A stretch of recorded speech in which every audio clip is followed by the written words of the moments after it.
Good morning, y'all. It is Wednesday, and we're getting ready to do our DLR, man. So let's jump right in. Let's get right after it. Here we go. You know the drill. Let's do it. So let me dial it up real quick. Day two. What do we got here? We have some craziness in day two. It's looking that way. Let's take a look. All right. So, oh my gosh, look at this one. Look at this little hot mess. You see how they spelled many? I mean, you guys, that should jump right out at you. So, many. We got to fix that. Many poems rhyme, but there are no rules for writing poems. Oh my gosh. So let's fix this. Right? We know that that's spelled M-A-N-Y. Many poems rhyme, but, right? What do we need before that conjunction? What do we need before that? A comma. But there are no rules for writing poems. Huh. There are no rules for, what do you see wrong there? Yeah, I see it too. We got to drop that E. That's an E drop, right? Writing poems. So, and why do we do the conjunction before, or the comma before the conjunction? Let's see real quick. There are no rules for writing poems. All right? Is that a complete sentence? Yeah, it's a statement. And then many poems rhyme. That's a complete sentence too, because each one of those have a subject and a predicate. So for that one, it looks like there's 1, 2, 3 corrections. All right? How about this? Once I read a book that's called This Poem Doesn't Rhyme. All right. Well, I can see there's a homophone pair right there. So we have red and red. Right?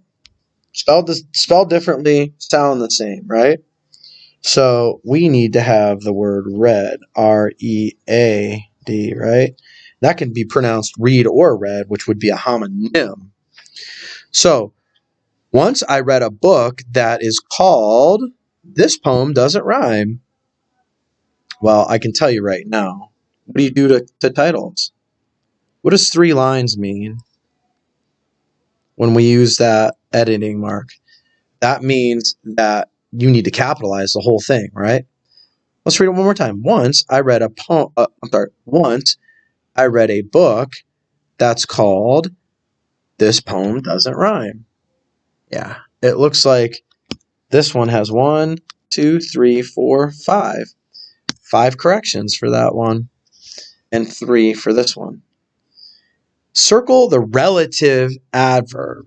Remember relative adverbs? I read poems when I want to feel good, right? I read poems when I want to feel good. Remember, we went over this a lot. When, where, and why, right? When, where, and why, right? I read poems. I, subject, read poems, predicate. When is setting up this additional information. The additional information is I want to feel good. That's when I read poems, right? All right. You guys got that. So when is complete the sentence with the word or words that are most precise. When I read poems about birds, I can blank what it's like to fly. So we want something that's really precise. So what's more precise, to imagine or think of? Better word. I think it's imagine, right? When I read poems about birds, I can imagine what it's like to fly. That's precisely what you do. You don't just think of it, you imagine it, right? All right. Well, there it is, y'all. It is week 13, day 2 in the books.